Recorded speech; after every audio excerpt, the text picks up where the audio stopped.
In this lesson, I'm going to be discussing the narrative elements. These are the things that every good narrative should have. So please listen and take notes along the way. A narrative is a collection of related events, or in other words, a story. It could be fictional, which means made up, or it could be nonfiction, which is based on real life. It could either be spoken or written. So some examples are movies, books, short stories, narrative, poems, and some TV shows. The 6 main elements of a narrative are characters, setting, conflict, point of view, theme, and plot. The examples that I'm going to be using for this lesson are Shrek, The Lion King, Finding Nemo, and Beauty and the Beast. Every narrative needs characters. Characters are the people that do some sort of action or even interact with each other. These characters could be animals, people, or objects. They could be aliens, as long as they are interacting in some way. For instance, the tea cup in Beauty and the Beast is a character because he talks and he moves around. The animals in Finding Dory and The Lion King, they all talk with each other, but if they don't have any interactions, like if there's a table in a scene and it doesn't do anything, then that would not be a character. Now, there are a few different types of main characters. The first main character that we're going to be talking about is called the protagonist. This is usually the main character. This is the one who, in the story that we're following around, we might consider them the hero, and in the end, we are rooting for them because we want them to win or resolve some sort of conflict. So in Shrek, the protagonist is Shrek, and then in Beauty and the Beast, the protagonist, of course, would be Belle. On the other side, there is the antagonist. Now, this is what we consider the opposite of the protagonist, and we might consider them the villain or the bad guy. They're usually the character who is trying to make things difficult for the protagonist and cause some sort of conflict. So this would be Gaston in Beauty and the Beast or Scar in The Lion King. Now, there are 4 different types of characters. And when we talk about these different types of characters, they can be anyone from your main characters, your protagonist, your antagonist, to either and side characters or minor characters. And the way we describe them is focusing on how we see them throughout the story. The first type is a round character. Now, this is someone who would have multiple sides to who they are, multiple interests, and we can really get to see them as a person. So think about Shrek when he talked about having that ogres have a lot of layers, like an onion. This is what we would consider a round character, someone who has many layers to them. On the other side of that, we have flat characters who we only see from one point of view. So this would be like Lord Farquaad. We only see one version of him. And then there are ways that we see characters develop or change throughout the story. The first type is a dynamic character. This means that they do undergo some sort of change. They either grow, develop, learn something. So consider Fiona, how she learns how to accept herself even though she's going to stay an ogre. She develops her ability to accept herself. And then on the other side, there's static characters. So they generally stay the same throughout the story and don't make it many changes. Now, some characters could, there are either round or flat characters, and then they're either dynamic or static. But you can cross between those two, and someone could be a flat character as well as a static character. So for Lord Farquaad, he doesn't change really, and he's a flat character, so he's both. He's flat and static. On the other hand, Shrek could be round as well as dynamic. Now, the next element that we're going to be talking about is conflict. And this is the problem that is in the story. If there's no conflict, then it will not be interesting and there wouldn't be anything to fix or resolve at the end of the story. There are four main types of conflict. The first one is man versus man. When I'm saying man, this could mean any type of character. This could mean a woman, an alien, a object, an animal, doesn't matter. Man means character.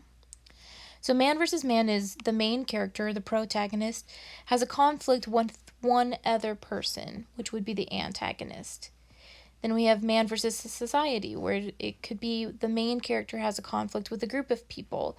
He could either be small, like a group of friends, or a large system of people. Then we have man versus self, where the main character has some sort of struggle within themselves that they have to deal with. And this could be like acceptance of something or an illness. And then the last one we have is man versus nature, where one person has to deal with either like time or survival. An example of man versus man conflict would be something like in The Lion King, when Scar and Simba have to fight each other to see who is going to be king. An example of the conflict man versus society would be something like in Shrek 2, when Shrek visits the home of Fiona, and a lot of the kingdom is judging him because he's an ogre, and then he has to prove to the kingdom that he can fit in. An example of the conflict man versus self would be something like in Finding Dory, when Dory has the mental illness that prevents her from remembering anything. This causes issues for her as she's trying to find her family and figure out where they are. And for our final conflict, it is man versus nature. An example of this would be when Marlin and Dory have to swim across the ocean to find Nemo. They have to deal with predators and other dangers in nature. The next element we are going to be talking about is setting. Setting is both the time and the place the story is set in. So talking about time, this could mean within a certain amount of years.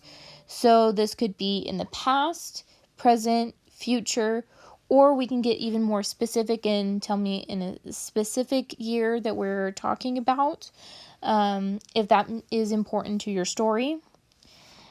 We could also focus on the seasons, so like spring, summer, or time of day, like night or daytime. So some of those things, time will affect what happens in the story. For instance, before 2005, we didn't have cell phones as popular as we do now, and we didn't have internet before the 90s. So we want to consider the time if we're adding certain elements like that. And then also we want to consider time of year if your characters are in summer, but you're having them shovel snow, it wouldn't really make sense. And then we have place. Now, place could either be real or it could be made up.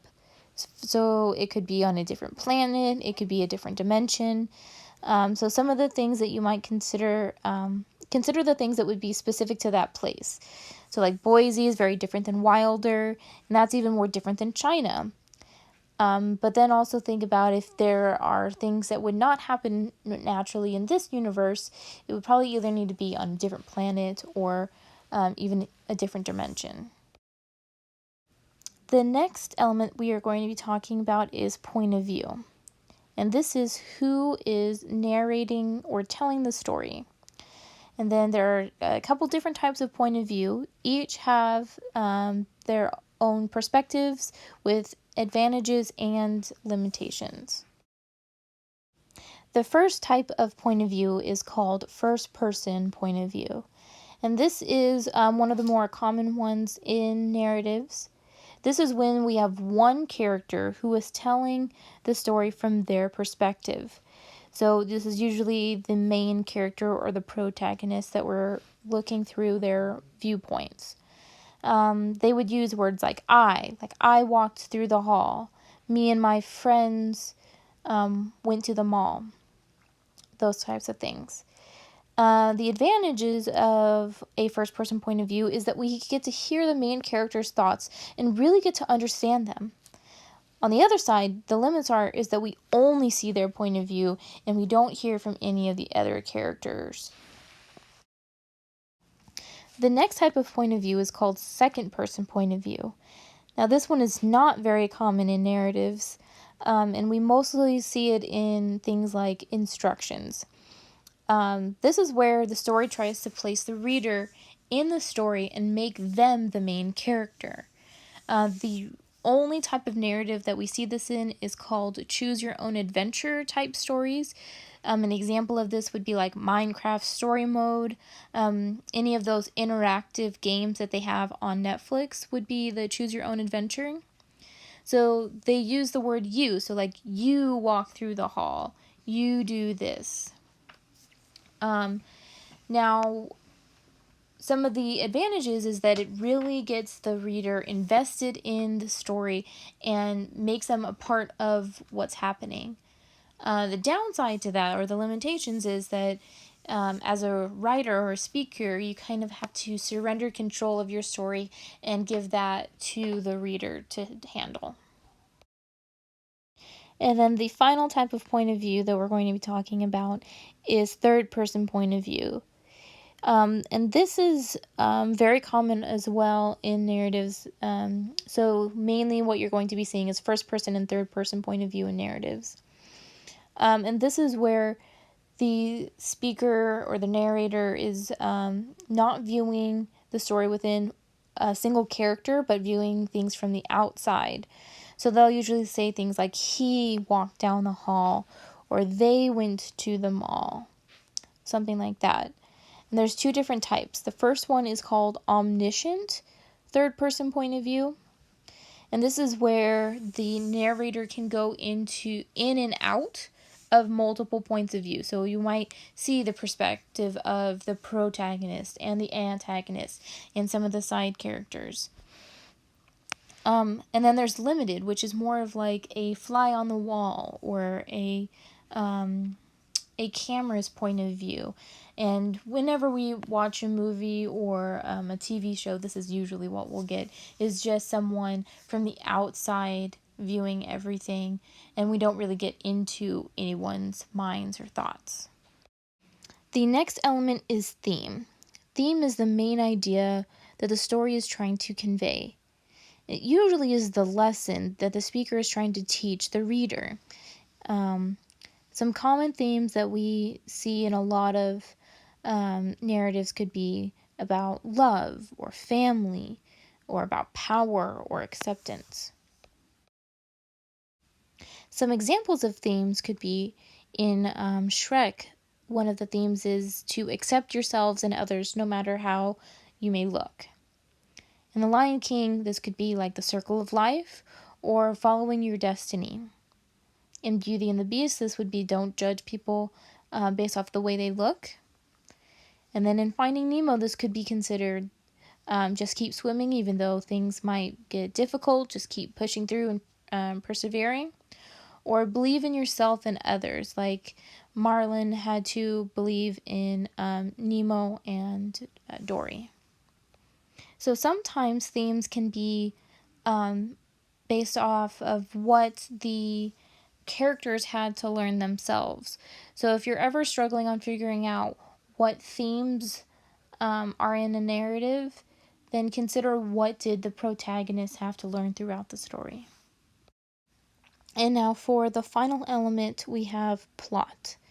This is the order of events that the story goes through, and there's a basic layout that all narratives follow. If we were to draw a basic plot outline, it would look something like this hill we have here, where it kind of slopes up, it makes a hill at the top, and then it comes back down. There are 5 points on the plot line. We have the introduction, or sometimes called the exposition. Then as it goes up, the next spot is the rising action. And then at the top of the hill, we have the climax. As we're coming back down, this is called the falling action. And then at the very bottom, this will either be called the conclusion or the resolution. So to go over each point in the plot diagram, the first one, introduction or exposition, this is the opening of the story, where we introduce the main characters and the setting. Then we have the rising action. Again, that's the part where it starts to go up. This is where the story gets exciting because the conflict is introduced. The story builds as the protagonist is trying to deal with this conflict. At the top of the hill, again, we have the climax. And all of the conflict leads to this point. It is the most suspenseful point in your story. This is the turning point where nothing is the same afterwards. Then after the climax is the falling action, and where the conflicts are starting to be resolved. And then we have the conclusion or resolution, where everything's been resolved, everything's met, and now we're seeing how all of the characters have dealt with the conclusion. So let's go over an example of plot. So let's focus on the plot of Shrek. So in the introduction, we are introduced to our main characters, so Shrek and Donkey, and the setting, which is the swamp. Then in the rising action, the swamp gets taken over, which prompts Shrek to go on a quest to reclaim it. And then he, along the way, finds out that he has feelings for Fiona, and he has to try to deal with those feelings. The climax is where Shrek and Donkey have to try to stop the wedding, and during that wedding, Fiona turns into an ogre, because nothing is the same once she transforms. Then the falling action, where everything is trying to be resolved. Shrek tells Fiona how he feels, she accepts herself, and then we get rid of Lord Farquaad. And then in the resolution is the wedding. Everything's happy and peachy after that. So to review, the 6 main different types of elements in a narrative are characters, conflict, setting, point of view, theme, and plot. Please make sure that you have the notes from this video inside your notes in your binder somewhere to save for safekeeping. And then please review those and this video anytime you need some refresher on these points, because we are going to be using these several times throughout the next few weeks as we identify these elements in narratives that we read, as well as the narratives that we are writing.